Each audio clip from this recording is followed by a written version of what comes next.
યા દેવી સર્વભૂતેષુ શક્તિરૂપેણ સંસ્થિતા નમસ્તસ્यै નમસ્તસ્यै નમસ્તસ્यै નમો નમઃ।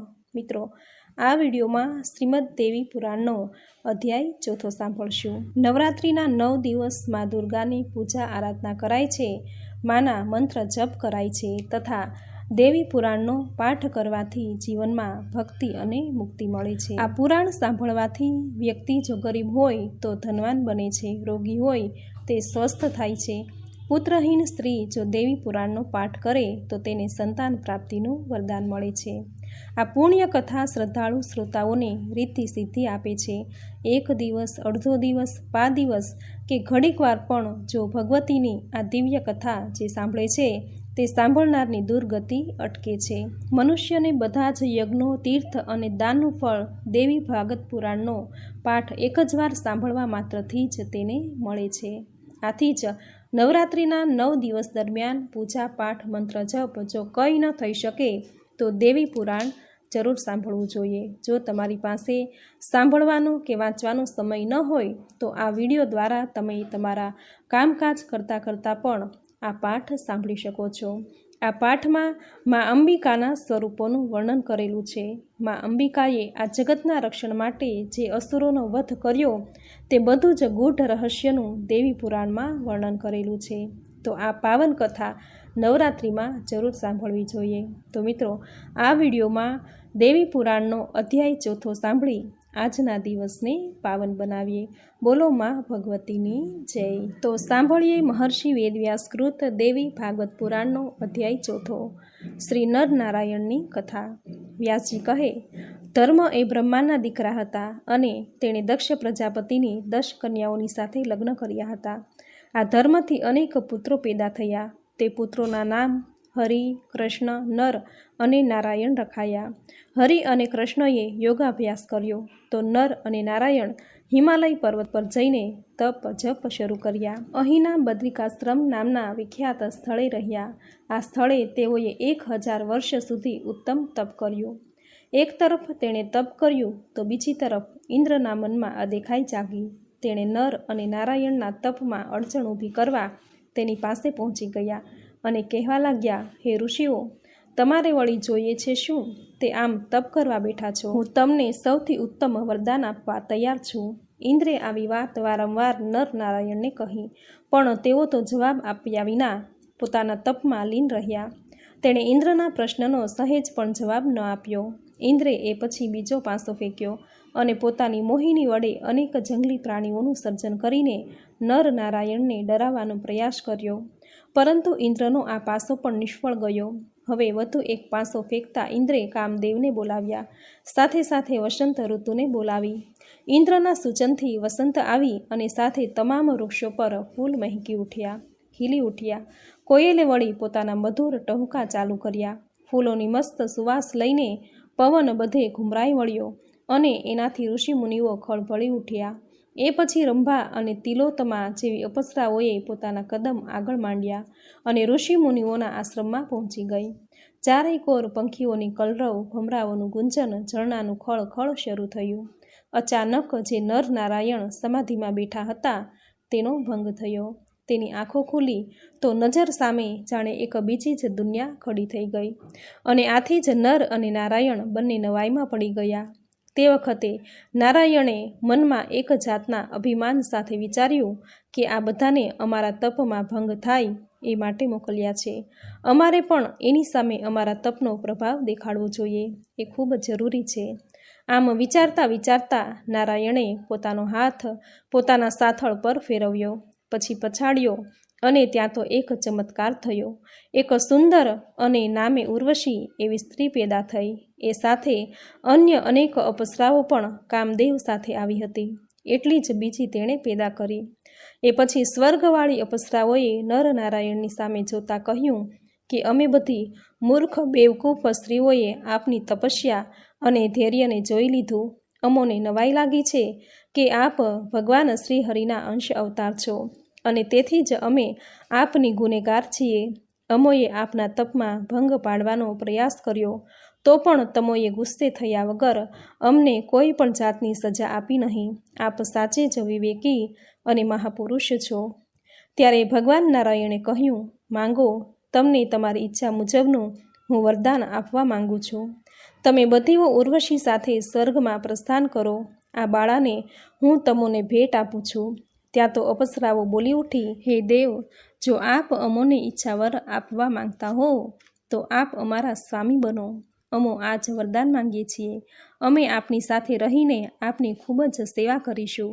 નારાયણે સામે કહ્યું, હે સુંદરીઓ, સુંદર આંખોવાળી તમો, અમોએ 1000 વર્ષ સુધી તપ કર્યું છે. અમે એનો શા માટે નાશ થવા દઈએ? અમને કોઈ કામની કે કોઈ સુખની જરા જેટલીએ આશા અપેક્ષા નથી. ત્યારે વળી અપ્સરાઓએ વાતનું ખંડન કરતા સામે કહ્યું કે તમો અમને તમામ રીતે સ્પર્શ સુખ આપવા માટે વચનબદ્ધ થવાની મહેરબાની કરો હે દેવ. હવે સાંભળશું પ્રહલાદ અને નારાયણ વચ્ચેનું યુદ્ધ. વ્યાસજી આગળ કહે, અપ્સરાઓની વાત સાંભળી ધર્મપુત્ર નારાયણ હવે શું કરવું એ અંગેની માનસિક ગળમથલમાં મુકાઈ ગયા. વિચારે ચડ્યા કે અહંકારના લીધે આવી સ્થિતિનું નિર્માણ થયું છે. મહાત્માઓ પણ આ સંસારના વૃક્ષને અહંકારનું મૂળ માને છે. તેઓ જાણે માનસિક રીતે મૂંઝવણ અનુભવવા લાગ્યા. પહેલાં હું અપ્સરાઓના સમાજ જોડે વાતો સંવાદોમાં ગૂંથાયો અને પછી ધર્મનો દુરુપયોગ કરીને નવી અપ્સરાઓ રચી.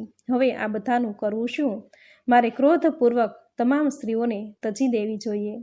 નારાયણે એક આવો વિચાર કર્યો અને એને એમ થયું પણ ખરું કે ક્રોધ એ તો માણસનો મોટામાં મોટો દુશ્મન છે. આ વિશ્વમાં કામ અને લોભથી પણ જો માનવીનો મોટામાં મોટો દુશ્મન હોય તો એ ક્રોધ છે. એ ભયંકર બળવાન શત્રુ છે. તે પોતાના જ શરીરને ધીમે ધીમે બાળે છે. માટે ક્રોધનો ત્યાગ કરો.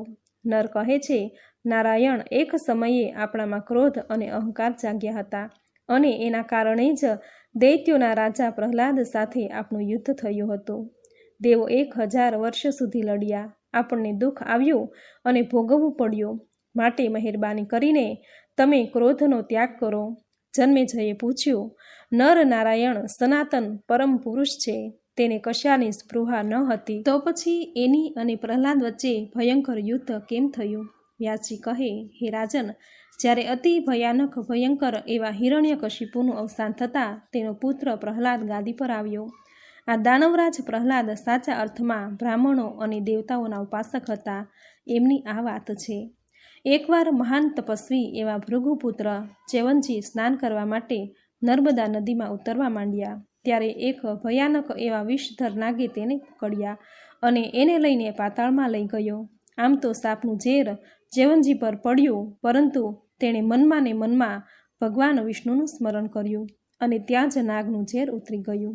સામે છેડે નાગ પણ ગભરાઈ જઈ અને મુનિને મુક્ત કરી દીધા. નાગ પણ મનમાં ને મનમાં ગભરાઈ ગયો. વિચારવા લાગ્યો, આ મુનિ તો એક મોટા તપસ્વી છે. ગુસ્સામાં આવી જઈને મને ક્યાંક શાપ ન આપી દે. એ પછી ચ્યવન મુનિ નાગ અને દેવતાના નગરમાં પ્રવેશીને ફરવા લાગ્યા અને એણે એમાં ધર્મવત્સલ્ય દૈત્યરાજ પ્રહલાદજીને જોયા. તેણે મુનિની પૂજા કરી અને પૂછ્યું, હે ભગવાન, આપ આકાશમાંથી પાતાળ નગરમાં કેવી રીતે આવ્યા? ચ્યવન મુનિએ દૈત્યરાજ પ્રહલાદના પ્રશ્નનો જવાબ આપતા કહ્યું કે રાજન, હું નાહવા માટે નર્મદાના પવિત્ર તીર્થમાં જળમાં ગયો હતો. ત્યારે નાગે મને પકડી લીધો અને એ મને અહીં સુધી ખેંચીને લાવ્યો.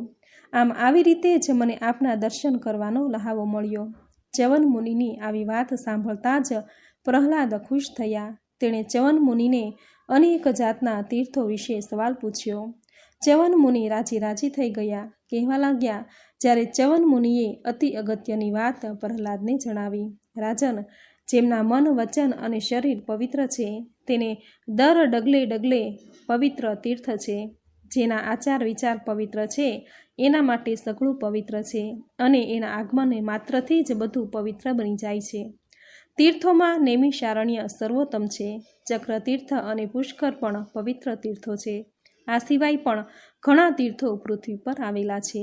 તે બધાનો રાજન તને ક્યાં ઉલ્લેખ કરું, પણ તેમાંના થોડાક નામો મેં તને જણાવ્યા. ચ્યવન મુનિની વાત સાંભળ્યા બાદ પ્રહલાદે નૈમિષારણ્ય જવાની તૈયારી કરી અને થોડા દિવસ બાદ એ પોતાના દૈત્યો સાથે ત્યાં પહોંચીને સ્નાન કરી રાજી થયો. એ પછી એણે અન્ય તીર્થોમાં ફરીને માહિતી મેળવી આનંદ લીધો. આ બધા તીર્થોના સ્થળ પર પરિભ્રમણ કરતાં કરતાં તેણે ધર્મનંદન નરનારાયણને જોયા. પ્રહલાદે વંદન કરીને જોયું તો તે મુનિઓએ કાળા મૃગનું ચામડું ઓઢ્યું હતું અને એના પર વળી મોટી જટા હતી, પાસે મોટા ધનુષ્ય હતા. આ બંને ધનુષ્ય શ્યાંગ અને આજગવના નામે ઓળખાતા હતા. તે ઋષિઓને જોઈને પ્રહલાદની આંખોમાં ક્રોધ ઉતરી આવ્યો અને પછી તે ઋષિઓને સંભળાય એવી રીતે કહેવા માંડ્યો, તમે લોકો અહીં બેસીને શા માટે ઢોંગ કરતા હશો? તમારા આવા કૃત્યોથી ધર્મનો અંત આવે છે. બ્રાહ્મણોને તપ કરવું જોઈએ, પણ સાથે પાસે ધનુષ્ય રાખવાની કોઈ જરૂરત ખરી? પ્રહલાદના આવા કઠોર અને ઉશ્કેરીજનક વિધાન સાંભળતા જ નારાયણે એનો જવાબ આપ્યો કે દૈત્યરાજ, આપ અમારા માટે તથા અમારા તપ માટે શું કામ ચિંતા કરો છો? અમે અમારી રીતે સમર્થ છીએ અને વળી આખું જગત જાણે છે કે અમે યુદ્ધ અને તપમાં શ્રેષ્ઠ છીએ, એમાં અમારું સામર્થ્ય છે. આ પ્રકારની વાત સાંભળતા પ્રહલાદે સામે ખંડન કરતાં કહ્યું, હે તપસ્વીઓ, તમારે આટલું અભિમાન કરવું યોગ્ય નથી. મારું રાજ્ય હોય ત્યાં આવા પવિત્ર તીર્થોમાં આવું અધર્મનું આચરણ ચલાવી ન લઉં. વળી તમે કહો છો કે તમારી પાસે વળી એવી કઈ શક્તિ છે, કઈ તાકાત છે? જો એમ વિચારણામાં રાજતા હોય તો આવી જાઓ મારી સામે યુદ્ધ માટે, મને હરાવો. દૈત્યરાજ પ્રહલાદની આવા પ્રકારની વાતો સાંભળતા જ નારાયણ એકદમ રાતાપીળા થઈ ગયા અને તરત જ ઉશ્કેરાઈ જઈને પ્રહલાદ પર તીક્ષ્ણ બાણોનો વરસાદ શરૂ કર્યો. સામે છેડે પ્રહલાદ પણ પાછો પડે એવો ન હતો. તેણે સામેથી આવતા બાણો વચ્ચેથી જ કાપવા માંડ્યા. આ પ્રકારની લડાઈનો પ્રારંભ થતાં સ્વર્ગમાંથી ઇન્દ્ર સહિતના અનેક દેવો વિમાનમાં બેસીને નીચે ચાલુ થયેલી લડાઈ જોવા લાગ્યા. બંને પક્ષોથી સામસામે બાણ વર્ષા થતી હોવાના લીધે નીચેનું આખું આકાશ વિવિધ બાણોથી ભરાઈ ગયું હતું. કોઈ બાણ નાના હતા, કોઈ મોટા હતા. એક તરફ પ્રહલાદ બાણ છોડે તો નારાયણ કાપતા, તો વળી નારાયણ પોતાનું બાણ છોડે તો પ્રહલાદ વચ્ચેથી કાપતા. આ ભયાનક યુદ્ધને આજકાલ કરતાં 1 વર્ષ પૂરું થયું. એનો કોઈ અંત ન હતો, ન કોઈની હાર કે ન કોઈની જીત. ત્યારે ભગવાન વિષ્ણુનું આગમન થયું. દૈત્યરાજ પ્રહલાદે વિષ્ણુના ચરણમાં મસ્તક નમાવીને કહ્યું, હે માધવ, આ બંને મુનિઓની સાથે હું યુદ્ધ કરી રહ્યો છું, પરંતુ એમાં મારો વિજય શા માટે થતો નથી? એનું શું કારણ હોઈ શકે? ત્યારે ભગવાન વિષ્ણુ બોલ્યા, હે પ્રહલાદ, એમની સામે વિજય ક્યાંથી થાય? આ બંને સિદ્ધ પુરુષો છે અને તેઓ વળી મારા જ અંશથી પ્રગટ થયા છે. તેથી તમે કદી તેને જીતી શકવાના નથી. તેથી તમે અબઘડી પાતાળમાં જાઓ અને ત્યાં જઈને મારી ભક્તિ કરો. ત્યાર પછી ભગવાન વિષ્ણુની આજ્ઞા થતાં દૈત્યરાજ અસુર પાતાળમાં ચાલ્યા ગયા અને નરનારાયણે ફરીવાર તેની તપસ્યાનો આરંભ કર્યો. હવે સાંભળશું દેવો અને દાનવો વચ્ચે યુદ્ધ. જન્મેજયે કહ્યું, વ્યાસજી, તપને પોતાનું પરમ કર્તવ્ય માન. નર નારાયણ ભગવાન વિષ્ણુના અંશ અવતાર હતા, તો નર નારાયણ અને પ્રહલાદની વચ્ચે સંઘર્ષ શા માટે થયો? વ્યાસજી કહે, રાજન, દરેક યુગમાં પ્રભુ એના નિયમ અનુસાર અવતાર ધારણ કરતા હોય છે. એકવાર ભૃગુ મુનિને વળી નારદને ભગવાનને શાપ આપવાની ઈચ્છા થઈ આવી અને સામે છેડે એની ઈચ્છા પૂર્ણ કરવા પ્રભુએ અવતાર ધારણ કરવાનું તેને વચન આપ્યું. ભૃગુ ઋષિએ શાપ આપ્યો. શા માટે આપ્યો તેનું કારણ હું તને સંભળાવું છું. જૂના સમયની વાત છે. હિરણ્યકશિપુ નામે એક રાજા થઈ ગયો. કશ્યપજી એના પિતા હતા. એ સમયે જ્યારે દેવ અને દાનવોની વચ્ચે યુદ્ધનો આરંભ થતાં જ જગતમાં જાણે એક મોટો ખળભળાટ મચી જતો. આવા એક યુદ્ધની વાત છે. હિરણ્યકશિપુના મરણ બાદ એનો પુત્ર પ્રહલાદ રાજા બન્યો. તેની સાથે ઇન્દ્રને યુદ્ધ થયું. બધા દેવોએ એક થઈને યુદ્ધ કરતા પ્રહલાદની હાર થઈ. ત્યારે એણે વિરોચનના પુત્ર બલિને ગાદી સોંપી અને પછી તપ કરવા માટે ગંધમાદન નામના પર્વત પર ચાલ્યા ગયા. આ તરફ બલિરાજા પણ ગાદી પર બેઠા કે દેવતાઓ સાથે એને પણ યુદ્ધ થયું. દેવાસુર સંગ્રામમાં ક્યાંક દૈત્યોનું પગલું ભારે બન્યું, ક્યાંક દેવોનું. એ વખતે ભગવાન વિષ્ણુએ ઇન્દ્રના સહાયકની ભૂમિકા કરી. વિષ્ણુએ દૈત્યોને રાજ્યમાંથી ભગાડી મૂક્યા. દૈત્યોની દેવોના હાથે હાર થતાં એ બધા શુક્રાચાર્યના શરણે ગયા. નમસ્કાર કરીને કહેવા લાગ્યા, હે બ્રહ્મદેવ, આપ ખૂબ શક્તિશાળી છો, છતાં અમારી સહાય કેમ કરતા નથી? ત્યારે શુક્રાચાર્ય મુનિ અત્યંત દયાળુ હતા. તેની શરણમાં આવેલા દૈત્યોને એણે કહ્યું, હે દૈત્યો, તમે ડરશો નહીં. મારી પાસે રહેલા મંત્ર અને દવાથી હું સતત સદાય તમારી સહાયતા કરતો રહીશ. તમે થોડીક રાહ જુઓ. હું હમણાં મંત્ર શક્તિ પ્રાપ્ત કરવા માટે ભગવાન શંકર પાસે જાઉં છું. ત્યારે દૈત્યોએ પોતાના મનમાં રહેલા ઉચાટ રજૂ કરતા કહ્યું કે તમે જશો અને અમો વળી પ્રતીક્ષા કરીશું. એ કેમ બનશે? અમે ત્યાં સુધી પૃથ્વી પર રહીશું કેમ કરીને? ત્યારે શુક્રાચાર્યએ દૈત્યોને એક ઉપાય બતાવતા કહ્યું કે હું ભગવાન શંકરની પાસેથી મંત્ર લઈને આવું ત્યાં સુધી તમે તપસ્વીઓના સમાગમાં રહો અને તપ કરો. એક તરફ બધા દૈત્યો તપસ્વીઓનો વેશ ધારણ કરીને કશ્યપજીના આશ્રમમાં આવી પહોંચ્યા તો શુક્રાચાર્ય કૈલાસ પર પહોંચી ગયા. તેણે ભગવાન શંકરજીને નમસ્કાર કર્યા. ત્યારે શંકર ભગવાને શુક્રાચાર્યને અત્યંત કઠોર એવું તપ કરવાનો આદેશ આપ્યો. પૂરા 1000 વર્ષ સુધી આ તપ ઊંધા માથે અનાજના ફોતરાનો ધુમાડો સહન કરીને કરો તો તમારું કલ્યાણ થશે. આમ ઉપાય મળ્યો.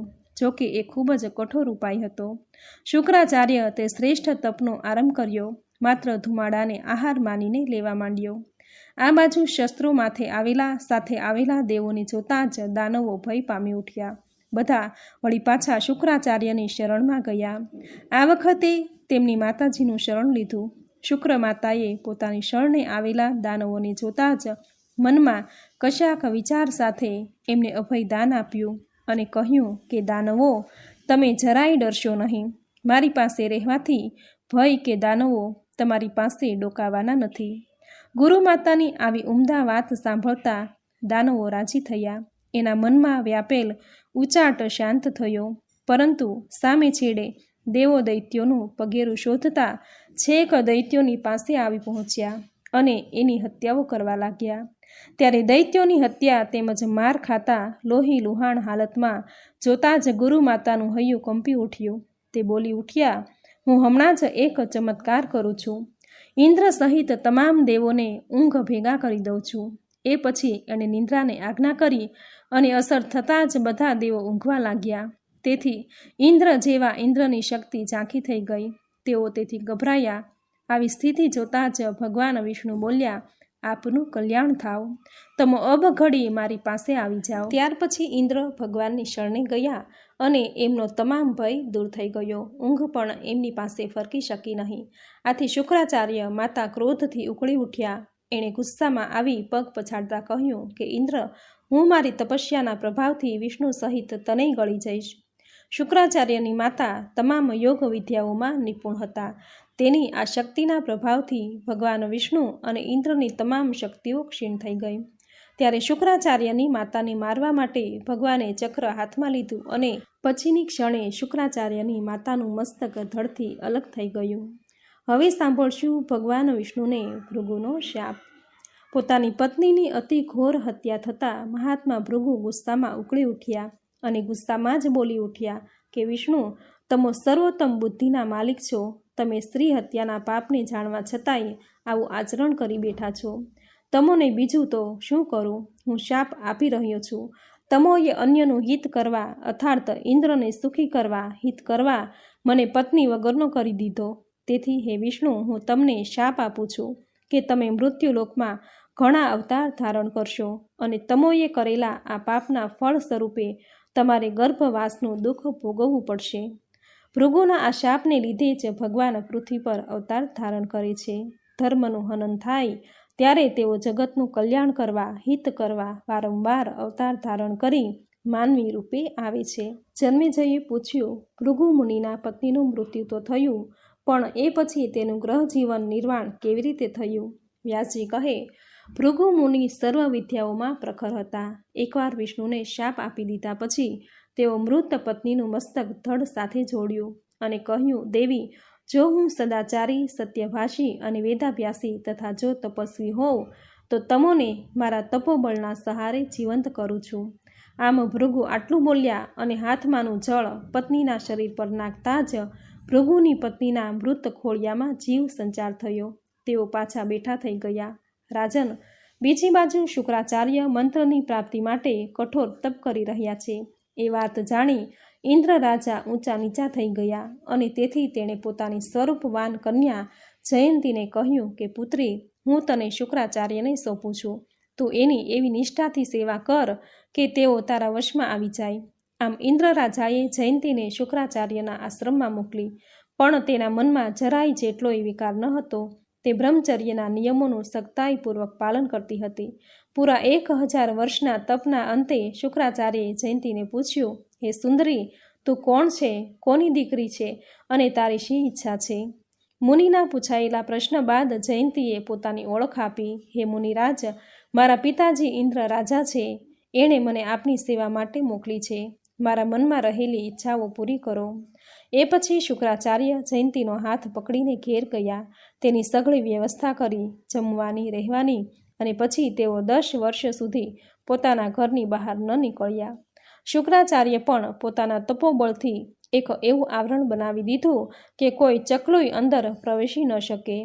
બીજી તરફ દૈત્યોને જાણ થઈ કે આપણા ગુરુજી શુક્રાચાર્ય મંત્ર લઈને પાછા આવી ગયા છે, એટલે એ બધા શુક્રાચાર્યના નિવાસે ગયા. પણ શુક્રાચાર્યએ પોતાની આસપાસ એવું આવરણ રચાવી દીધું હતું કે કોઈ દૈત્ય એને જોઈ ન શક્યો. વળી એ વખતે શુક્રાચાર્ય જયંતીની સાથે હતા. બધા દૈત્ય ઉદાસ થયા. વળી તેઓ બધા દેવોના ભયથી ગભરાયેલા તો હતા જ. તે સમયે ઇન્દ્રે પોતાના ગુરુ બૃહસ્પતિને જઈને કહ્યું, હે મુનિ, અત્યારે તમો કોઈ રમત રમીને તમામ દાનવોને કોઈ માયાવી અસર કરીને ફસાવો. એ પછી દેવોના ગુરુ બૃહસ્પતિ પોતે જ શુક્રાચાર્યનું રૂપ ધારણ કરીને દૈત્યોની નજીક ગયા. બધા અસુરો સમજ્યા કે આપણા ગુરુ આવી ગયા છે અને તેઓ બૃહસ્પતિને શુક્રાચાર્ય માનીને ખૂબ ગેલમાં આવી ગયા. જોકે તેને ક્યાંય સુધી ખબર ન પડી કે આ દેવોના ગુરુ બૃહસ્પતિની માયા છે, જે ગુરુ બનીને અમારી પાસે આવ્યા છે.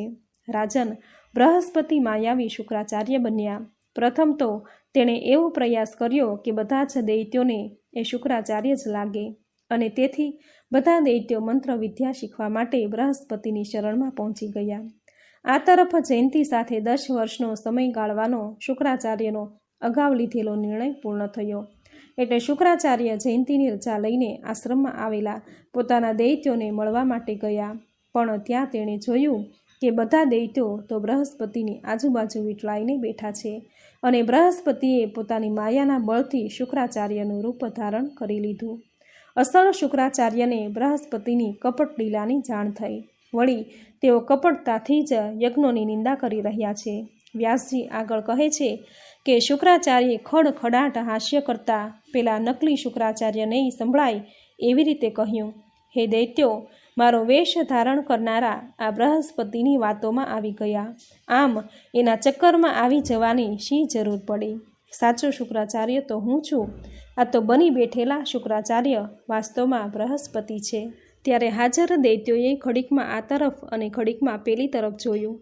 બંને શુક્રાચાર્ય એકદમ એક સરખા હતા. અસલ શુક્રાચાર્યે તેના દૈત્યોને સાચી વાત સમજાવવાનો ખૂબ પ્રયાસ કર્યો, પણ તેઓ તો વારંવાર બૃહસ્પતિને જ સાચા શુક્રાચાર્ય માનવા લાગ્યા, કારણ કે તેની વાતોમાં આવી ગયા હતા. સાચા શુક્રાચાર્યના સમજાવવાના તમામ પ્રયાસો સાવ નિષ્ફળ જતા તેણે દૈત્યોને શાપ આપતા કહ્યું, તમને સાચી વાત સમજાવી છતાંય માનતા નથી, એટલે આગામી સમયમાં તમારી પર મોટી આપત્તિ આવશે અને યુદ્ધમાં તમારો અવશ્ય પરાજય થશે. આમ કહી સાચા શુક્રાચાર્ય ગુસ્સામાં પગ પછાડતા ત્યાંથી નીકળી ગયા. સામે છેડે બૃહસ્પતિમાંથી શુક્રાચાર્ય બનેલા એ ગુરુ ત્યાં રહ્યા. એમને એ સમય દરમિયાન ખૂબ સાવધાની રાખી. જોકે એને જ્યારે જાણ થઈ કે શુક્રાચાર્ય તો દૈત્યોને શાપ આપીને ચાલ્યા ગયા છે, ત્યારે મનમાં રાજી થતાં ત્યાંથી નીકળ્યા અને પોતાનું બૃહસ્પતિનું અસલી રૂપ ધારણ કરી લીધું, અને ત્યાંથી સીધા ઇન્દ્ર પાસે જઈ બોલ્યા, મેં તમારું કાર્ય પૂર્ણ કર્યું છે. શુક્રાચાર્યએ દૈત્યોને શાપ આપ્યો હોય તેઓ નિરાધાર બન્યા છે. બધા દેવો ભેગા થઈને જોરદાર યુદ્ધની તૈયારી કરો. બૃહસ્પતિની વાત સાંભળતા જ ઇન્દ્ર અત્યંત રાજી થયો. બધા દેવો યુદ્ધ માટે જુસ્સાથી તૈયાર થયા. દૈત્યોએ આ સમાચાર જાણતા જ ફફડી ઉઠ્યા. તેને થયું, આવી સ્થિતિમાં ગુરુ શુક્રાચાર્યજીને રાજી કેમ કરવા? છતાંય સૌ દૈત્યો શુક્રાચાર્યની પાસે ગયા. બધા ભયથી ધ્રુજતા હતા, છતાંય પોતાના ગુરુના ચરણોમાં માથું નમાવી ચૂપચાપ ઊભા રહી ગયા. એ વખતે શુક્રાચાર્યની આંખો ક્રોધથી રાતી પીળી થઈ ગઈ.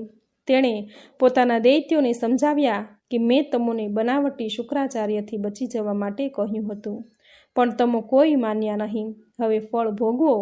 બૃહસ્પતિની માયાવી વાતોમાં તમે આવી ગયા અને મારી સાચી શિખામણ માન્યા નહીં, તેનો ધરાર અનાદર કર્યો. શુક્રાચાર્ય આ પ્રમાણે સામે ઊભેલા પોતાના દૈત્યોને સમજાવતા હતા, ત્યારે અચાનક પ્રહલાદે તેના 2 પગ પકડી લીધા અને પછી તેઓ પ્રાર્થના કરવા લાગ્યા. પ્રહલાદની વાત સાંભળી શુક્રાચાર્ય પોતાની માનસિક તાકાત વડે સઘળી હકીકત જાણી તેઓ રાજી થયા અને સામે ઊભેલા બધા દૈત્યોને કહ્યું, દાનવો, ભલે તમોએ ભૂલ કરી, છતાંય તમો મારા યજમાન છો.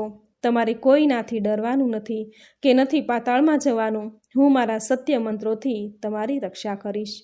હવે સાંભળશું દેવ દાનવનું યુદ્ધ. વ્યાસજી કહે છે, હે રાજન, ગમે તેવા શક્તિશાળી દુશ્મનને પણ મારવાની તાકાત પ્રહલાદમાં હતી. દાનવો દ્વારા ઉત્તેજિત કરવામાં આવતા પ્રહલાદ દાનવ સેનામાં સેનાપતિ બન્યા. તેઓ ત્યાંથી યુદ્ધભૂમિ પર પહોંચી ગયા અને એમણે યુદ્ધભૂમિ પર હાજર દેવોને લલકાર્યા. યુદ્ધભૂમિ પર દાનવોને આવેલા જોઈને જંગ શરૂ થયો. દેવો તરફથી ઇન્દ્ર અને દાનવો તરફથી પ્રહલાદ વચ્ચે ભારે લડાઈ થઈ. આ યુદ્ધ પૂરા 100 વર્ષ સુધી ચાલ્યું. આ યુદ્ધમાં દાનવોનો વિજય થયો, દેવો હાર્યા. એ પછી બૃહસ્પતિ દેવોના ગુરુએ ઇન્દ્રને દેવી ભગવતીનું ચિંતન કરવાનું કહેતા ઇન્દ્રે ચિંતન કર્યું. આ ભગવતી તો સઘળા દુઃખોનો નાશ કરનારી છે. ઇન્દ્રએ ભગવતી દેવીની સ્તુતિ કરી. ઇન્દ્રની સ્તુતિથી દેવી ભગવતી તરત જ સિંહ પર આરૂઢ થઈને પ્રગટ થયા. તેના 4 હાથોમાં વિવિધ આયુધો હતા, શંખ, ચક્ર, ગદા, પદ્મ હતા. તેણે દેવતાઓને કહ્યું, દેવો, તમે નિર્ભય થઈ જાઓ, હું અવશ્ય તમારું કલ્યાણ કરવા આવીશ. પ્રહલાદ ભગવાન વિષ્ણુના ભક્ત હતા અને તેઓ વળી પરોપકારનું રહસ્ય પણ જાણતા હતા. તેઓ હાથ જોડીને જગદંબિકાની સ્તુતિ કરવા લાગ્યા. હે જગદંબિકા, આપ આખા જગતના એકમાત્ર શાસક છો. અમે બધા દાનવો આપની શરણમાં આવ્યા છીએ. અમારો ત્યાગ કરો કે પછી અમારી રક્ષા કરો. શ્રીદેવી કહે, હે દાનવો, તમે બધા નિર્ભય અને ક્રોધ છોડીને પાતાળમાં જાઓ, ત્યાં રહેવાની વ્યવસ્થા કરી લો. ભગવતી દેવીની વાત સાંભળતા જ ઘણા બધા દૈત્યોએ વાતને અનુમોદન આપ્યું અને પછી દેવીના ચરણોમાં મસ્તક ઝુકાવીને પાતાળ તરફ જતા રસ્તો પકડી લીધો. એ સમયે દેવો અને દાનવોનો અરસપરસના વેરઝેરને છોડી દીધા અને સુખેથી પોતાનો સમય પસાર કરવા માંડ્યો. વ્યાસજી કહે છે, જે ભાગ્યશાળી વ્યક્તિ આ કથાને કહે અથવા સાંભળે તે તેના બધા જ દુઃખો દૂર થાય છે અને એ વ્યક્તિ પરમ ગતિને પામે છે. હવે સાંભળશું ભગવાનના વિવિધ અવતારો. જન્મેજયે પૂછ્યું, મુનિવર, ભગવાન વિષ્ણુએ ભૃગુ મુનિનો શાપ નિવારવા માટે કઈ રીતે એણે અવતાર લીધો? વ્યાસજી કહે, હે રાજન, જે મન્વંતર અને યુગમાં શ્રીહરિના જે અવતારો થયા છે એ બધાય અવતારોની કથા હું તમને કહું છું, તે તમે સાંભળો.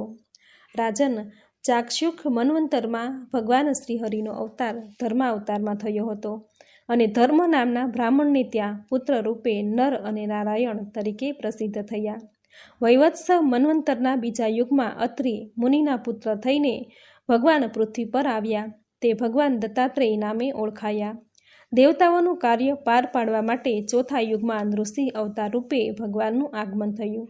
શ્રેષ્ઠ એવા ત્રેતા યુગમાં ભગવાન શ્રી હરિએ બલિરાજાને શિક્ષા આપવા માટે કશ્યપ મુનિના ઘેરે વામન અવતાર લીધો અને આ પૃથ્વીને પવિત્ર કરી 19મા ત્રેતા યુગમાં ભગવાન શ્રી હરિએ પરશુરામ નામે જન્મ લીધો.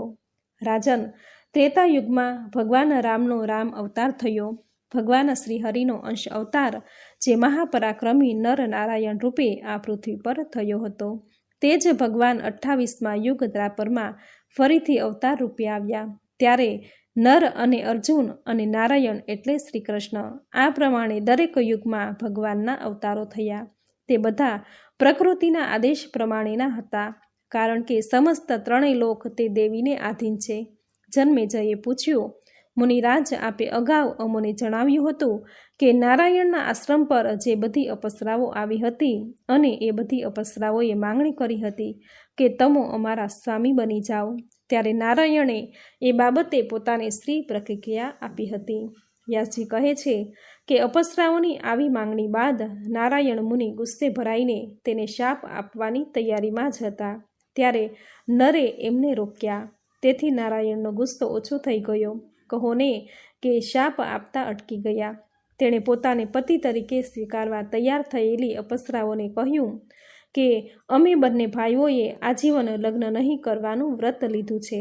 તેથી તમે બધી એક સાથે સ્વર્ગમાં જાઓ. હું તમને એક વચન આપું છું કે આ જન્મમાં નહીં, આવતા જન્મે તમારો પતિ બનીશ. હું આજથી 28મા યુગના ત્રાપર યુગમાં પૃથ્વી પર અવતાર ધારણ કરીશ. ત્યારે તમે બધી એક સાથે મારી પત્નીઓ બનશો. આ પછી બધી અપસરાઓ હૈયે એક જાતની ટાઢક વળી અને સ્વર્ગમાં ગઈ. ઇન્દ્રને બધી વાત કરી. ઇન્દ્રે નારાયણ મુનિની ધીરજ અને તપોબળના વખાણ કર્યા. એ પછી દેવરાજ ઇન્દ્ર પોતાના કાર્યમાં જોતરાઈ ગયા. તો સામે છેડે ધર્માત્મા નારાયણે અતૂટ તપસ્યાઓ આરંભ કરી. આ નર અને નારાયણ પૃથ્વી પરનો ભાર દૂર કરવા અર્જુન અને કૃષ્ણ રૂપે પૃથ્વી પર અવતાર ધારણ કરીને આવ્યા અને દુષ્ટ તત્વોનો સંહાર કરવા લાગ્યા. એ પછી રાજા જન્મેજયે બધા જ સંશયોનું નિવારણ કરવા શ્રી કૃષ્ણ અવતારની કથા કહેવાની ભગવાન વેદવ્યાસને નમ્ર પ્રાર્થના કરી. હવે સાંભળશું શ્રી કૃષ્ણની કથા. જન્મેજય વ્યાસજીને શ્રી કૃષ્ણ અવતાર સંબંધી અનેક જાતના પ્રશ્નો પૂછીને તે વિશેની જાણકારી આપવા જણાવે છે. આ ઉપરાંત શ્રી કૃષ્ણ, પાંડવો, તેના પિતા પરીક્ષિત વગેરે વિશે પૂછે છે. ત્યારે વ્યાસજી ખુલાસો કરે છે. વ્યાસજી કહે છે, જન્મેજય, પૃથ્વીનો ભાર ઓછો કરવો એ તો એક બહાનું હતું. યોગ માયાની ઈચ્છાથી ભગવાન વિષ્ણુ પૃથ્વી પર પ્રગટ થયા.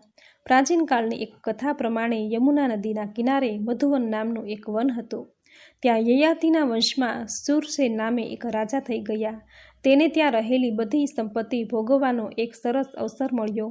વરુણના શાપથી કશ્યપ મુનિ યદુકુળમાં શૂરસેનના બીજા પુત્રના રૂપમાં આવ્યા. તેનું નામ વાસુદેવ હતું અને એ સમયે વળી મથુરા ખાતે ઉગ્રસેન રાજા હતા. તેના તમામ પુત્રોમાં સૌથી મોટા પુત્રનું નામ કંસ હતું. વરુણે વળી અદિતિને પણ શાપ આપ્યો હતો. તેથી એ પણ કશ્યપની પાછળ પાછળ પૃથ્વી પર પધાર્યા. તેઓ દેવકના પુત્રી થયા અને તેનું નામ દેવકી પડ્યું. મહાત્મા દેવકે પોતાની પુત્રી દેવકીના લગ્ન વસુદેવ સાથે કર્યા. તેના પુત્રના રૂપમાં શ્રી કૃષ્ણનો જન્મ થયો. શ્રી કૃષ્ણ ભગવાને પૃથ્વી પર અવતાર ધારણ કરીને કંસ જેવા મહાબલી રાક્ષસનો વધ કરીને પૃથ્વી પરનો ભાર હળવો કર્યો. શ્રી કૃષ્ણ ભગવાને વળી દ્વારિકા નગરી પણ વસાવી હતી. આ પ્રમાણે દેવી ભાગવત પુરાણનો અધ્યાય 4 અહીં સમાપ્ત થાય છે. બોલો માં ભગવતીની જય.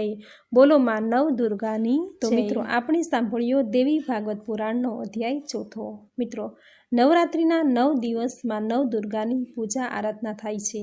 માં દુર્ગા એ દુર્ગુણ નાશિની છે. માં દુર્ગાની પૂજા આરાધના કરવાથી, દેવી ભાગવત પુરાણના પાઠ કરવાથી વ્યક્તિને ભક્તિ અને મુક્તિ મળે છે. સુખ, શાંતિ, યશ, કીર્તિ, ધન, વૈભવ, સંતતિ અને સંપત્તિની પ્રાપ્તિ થાય છે. આ 9 દિવસ માં દુર્ગાની પૂજા આરાધના કરવાથી વ્યક્તિના કઠિનમાં કઠિન કાર્ય પણ સરળ બની જાય છે. માં ભગવતીને પ્રસન્ન કરવા માટે જે ભક્તો આ 9 દિવસ દેવી પુરાણના પાઠ કરે છે કે સાંભળે છે કે વાંચે છે, તેના જીવનમાં સુખ, શાંતિ, સમૃદ્ધિની પ્રાપ્તિ થાય છે. માની અપાર કૃપા પ્રાપ્ત થાય છે. જો તમારી પાસે પાઠ કરવાનો, સાંભળવાનો સમય ન હોય તો આ વિડીયો દ્વારા તમે સાંભળી શકો છો. તો મિત્રો, આ વિડીયોમાં શ્રી દેવી પુરાણનો અધ્યાય 4 તમે પૂરી શ્રદ્ધાથી સાંભળ્યો. જે સાંભળવાનું પુણ્ય ફળ તમને જરૂર પ્રાપ્ત થશે. તો માની કૃપાને પ્રાપ્ત કરવા વિડીયોને લાઇક કરી કોમેન્ટમાં જય માં ભગવતી, જય માં નવદુર્ગા તથા તમારા કુળદેવીનું નામ જરૂર લખજો. ચેનલ પર નવા છો તો ચેનલ સબસ્ક્રાઈબ કરી બાજુમાં બેલ આઇકોન પ્રેસ કરી દેજો, જેથી આપણા આવતા દરેક નવા વિડીયોની નોટિફિકેશન તમને મળતી રહે. તો ફરી મળીશું આવી જ નવી ધાર્મિક માહિતી, નવી ધાર્મિક કથા સાથે. ત્યાં સુધી આપ સૌને મારા જય માતાજી.